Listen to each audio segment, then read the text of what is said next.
Welcome, everybody, to another episode of Conversations That Matter. Very special guest with us today. She is just a fountain of wisdom and knowledge and insight. Probably one of the most brilliant people I've met. It's going to be such a treat.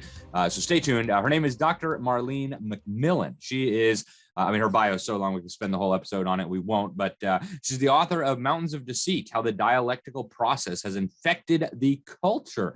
This, folks, is critical if you want to understand the true nature of political correctness, critical race theory, and so much more. She's also a international speaker. She's been known as the nation's expert on the principles of liberty. She's a graduate of John Brown University. She's got a Master of Divinity from Southwestern Baptist Theological Seminary. If we have time, maybe we'll get into that a little bit. There's been more and more reports of liberalism creeping into some of these Baptist seminaries. She also was a professor of church and state relations at Tyndale Theological Seminary. There she got a Doctor of Ministry. She's got numerous books. They're very timely, very readable, very teachable, and she uses them to present them in weekly study groups all over the country. She does a weekly webinar, and instead of focusing on problems, this thing that she does, Why Liberty Matters, hangs what she describes as the plumb line of truth that offers lasting solutions by teaching the methodology and language that leads to liberty through individual self-government and liberty of conscience. You can check her out at whylibertymatters.com if you want to get into those weekly webinars. Marlene, thank you so much for joining us today. I want to start with the social engineering. Our society, our culture is being fundamentally transformed, and it has been fundamentally transformed already. Americans are a very different people today than they were just a generation ago, and certainly 2 or 3 generations ago. Something quite dramatic has happened in our country. Talk to us about it. Okay, so one of the first things we're going to say is, does engineering just happen? You know, engineering by definition tells you that it's planned, and it tells you there's an engineer behind it. And social engineering is the idea that there are a group of elites who see themselves better than you, brighter than you, more capable of determining your future than yourself. And they really want to, through the use of language, transform the way you speak, the way you think, the way you make decisions, and every decision you make in your life. So we say people who live in liberty think differently than people who live in bondage. And how do you learn to think and speak differently? Well, you must be educated differently. So it's all tied together. So give us some specific examples of the transformation, and also talk to us about how this happened. What was the process of social engineering? How did it happen so that people didn't even realize it was going on? Well, part of being really in charge is where the masses, which is not necessarily a term I love, but where the masses think that they thought of the idea themselves. I have some of these great quotes, like from Skinner, where he says, we'll not just control what the people do, we'll control their impulses and their desires. In other words, we'll so pre-program them that they'll think it was their own idea. And these people started this out long ago. We're talking about well over 100 years ago, even before what's known as the Frankfurt School and some of the things that I know you talk about other places.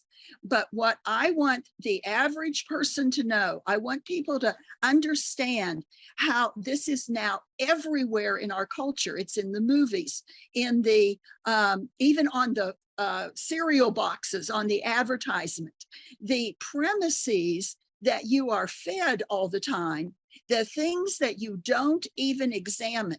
You know, when a new idea comes up and you know it's a new idea, your defenses go up and you go, oh, wow, do I embrace that or do I reject it? But if it's everywhere and everybody's saying it, you don't even realize that you have embraced an idea that if you stop to think about it, you would go, oh, that's crazy. Or I would never believe that. And yet here gradually, just step by step, it's almost like a little line at a time. You choose, you don't even realize you're choosing, but all of a sudden you end up in a place you never intended to go. Yeah. And I remember some of those from my own childhood where they kind of strategically mislead you into coming to a conclusion, and you think, aha, I came to this brilliant conclusion. And then, the engineers behind the scenes are laughing like, oh, exactly what we wanted. So would you say that like values clarification would fall into this category where they try to teach children that morality is subjective and that, there is no transcendent moral truths? Well, values clarification is all about changing somebody's values. Where does a child get their values? But normally from their parents, and it used to be also from the church. Mm-hmm. But they learn things at home that were considered important to them. But in order to change that, then the schools came up with this idea of values clarification, as if your values need clarified, which is a euphemism, just a nice word to substitute, meaning we're going to control what your child believes. So we have behavior modification is also in this. And I want people to think of behavior modification as being dog training for people.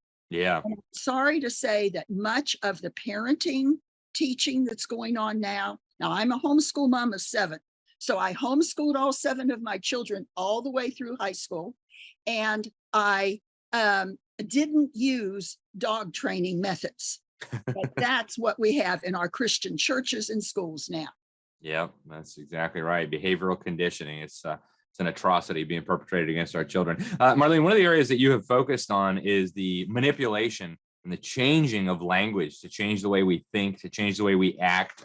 Talk to us a little bit about that. I mean, every once in a while people hear that, it's almost cliche. The left is changing our language, but it's true, right? Okay, so think about the term alternative lifestyle. Now, part of why I pick this is because it goes back quite a while. I mean, in the 1960s, that was new language, alternative lifestyle.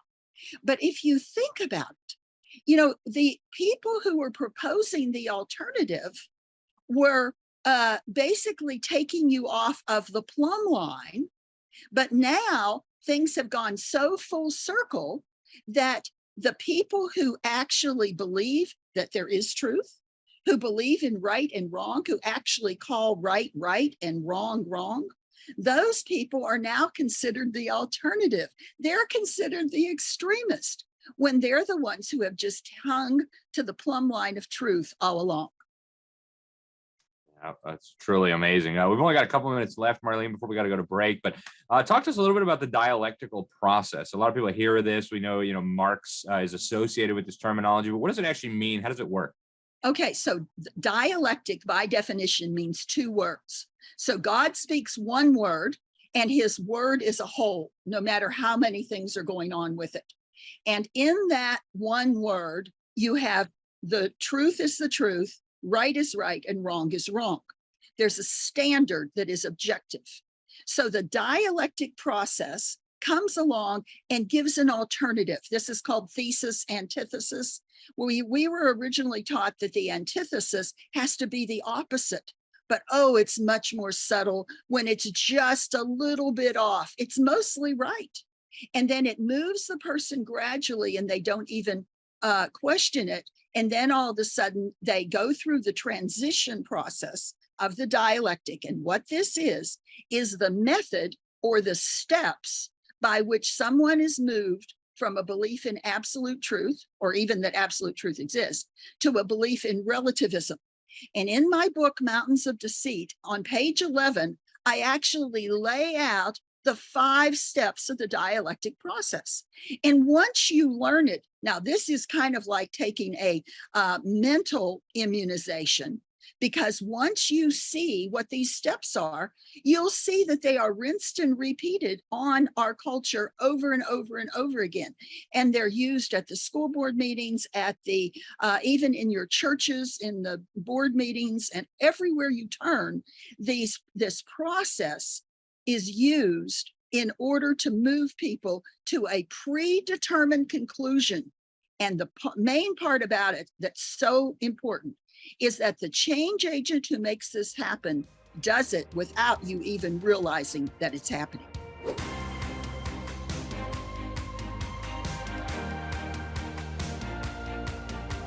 Before we get to how do we restore liberty, and even what is the difference between liberty and freedom, I want to ask you a really obvious question that a lot of people ask to try to dismiss all of it. Well, who are they? Who is doing this to us, Marlene? Is there really some shadowy cabal that's trying to manipulate us?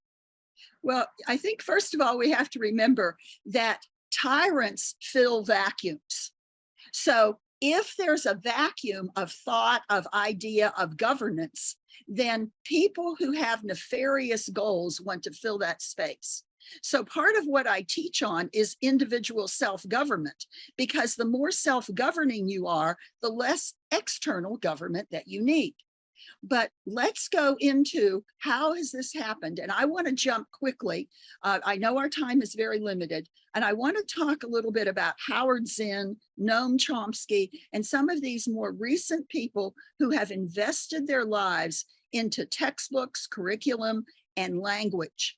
And they set out purposely. So they're a they that you can actually name. Mm-hmm. You can actually look at Mary Grabar's book that explains more about her debunking Howard Zinn, and she has a book about Bill Ayers that's just absolutely outstanding. And you can see that they admit that they had a plan, which it seems to me that Christians and conservatives, not necessarily the same, many times don't have a plan. So part of what I'm about is teaching strategic thinking and teaching people to take control or take control, but take ownership of your ideas, of where did your thoughts come from? Why do you believe what you believe? And will your beliefs hold up against the real trials of life?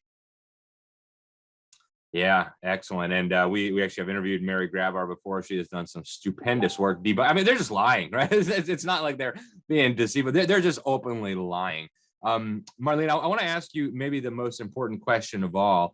How do we resist this? How do we turn back the tide? Is it possible to turn back the tide, or is our culture, is our society too far gone? If it is possible, how do we do it? And how do we protect our children? Well, there's never a bad time to go back to the basics. The truth is always the truth. And good character, even if it looks like the guy who cheats and steals and lies is being rewarded, that's a temporary reward. So we have to reset our values to where we value the thing that lasts the longest. Franklin said, he who would exchange essential liberty for temporary safety deserves neither liberty nor safety. And we have to teach our children to have the good character, the long-term character, to see that life is for eternity and they have a kingdom purpose. And there's a reason that they were born for such a time as this.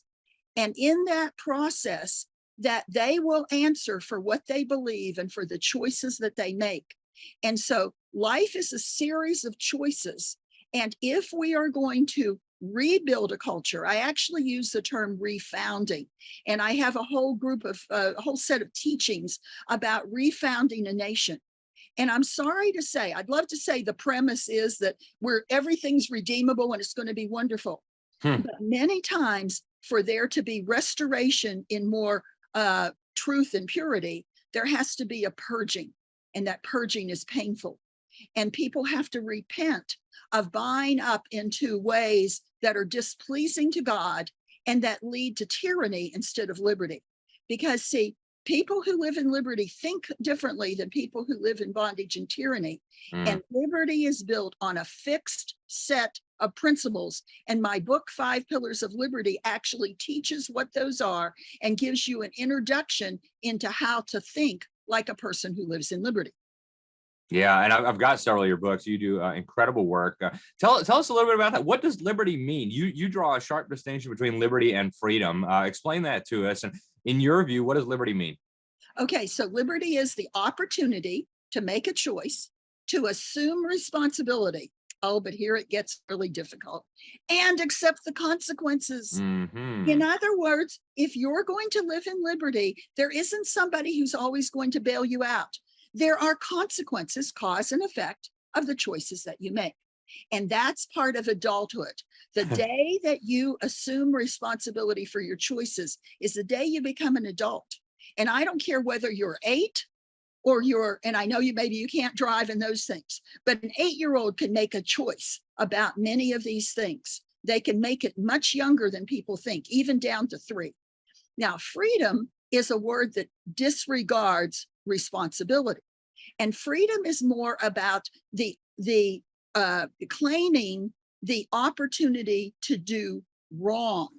In other words, it's a license word. It doesn't think about the consequences. It just says, I want to do what I want to do, when I want to do it, the way I want to do it, and I'll decide whether I hurt anybody else or not. So freedom is more like the license to do wrong, and liberty is the right to do right. And we quote often from Brent Winters, who says, no man has a right to do wrong. And so I want our listeners to think about that. I want people to think about, why do you have so much encroachment from outside? Why do you have so many tyrants coming around? Well, it has to do with wanting someone else to blame and somebody else to bail us out. And that's something we're going to have to repent from. Yeah, absolutely. So you mentioned something a little while ago about this purging that's necessary, this repentance that's necessary before we can rebuild or refound on a solid foundation. What does that look like? We've only got a couple minutes left, but what does it look like? Do you think it's possible? What do you see for America going forward? Well, first of all, judgment begins at the house of God. Mm-hmm. And part of it has to do with the idea of realignment of our priorities and confessing that a lot of what we spend our time and energy on are temporal things and don't last for eternity. And so in the process of that, in my book, Declaration of Dependence, I go into this, because when we declared independence from England, we did not declare independence from God. In fact, we declared our dependence. So it's Declaration of Dependence, how to heal our nation through prayer. And it's really a cultural training manual on biblical thinking. And so what has happened as a nation is we've gotten all mixed up in our ideas. But when there is a real awakening, when there's a great awakening, you see a change in how people do money, in how they educate their children, the way they spend their time, the things they think about, what they care about, the celebrity culture of, I'm feeding the flesh all the time and having to have constant entertainment and reward. All of that stuff just kind of flitters away. And when you see people's values realign, and you see, especially when you get into money, I know a lot of people say, oh, it's all about religion. No, it's about money. And if you deal with it, if you see the people have, the idea that you can't serve two gods. You can't serve God and mammon. And mammon is that desire that always wants more. It's never satisfied. So godliness with contentment is great gain. And when you see people content, the word is enough, the truth is enough. It changes consumerism, materialism, all these things that there's organizations fighting against. All of that can be dealt with through a change of heart. So I really deal the most with character. And I want to encourage, especially homeschool parents, to train character. Yes, academics matter, but folks, you can go look up the date in a book, but you can't actually buy character. Character comes from within. Focus on character and the rest of it will fall into place. Very good. Brilliant advice, Dr. McMillan. WhyLibertyMatters.com. Any other websites you want to mention where people can find your work? That's the best place to go. We have webinars every Wednesday night. We have a global audience and people tune into our webinars, and it's for leaders of leaders. Come join us. Fantastic. Dr. Marlene McMillan, folks, go check it out, WhyLibertyMatters.com. I'm Alex Newman. This is Conversations That Matter for the New American Magazine. Until next time, God bless you all.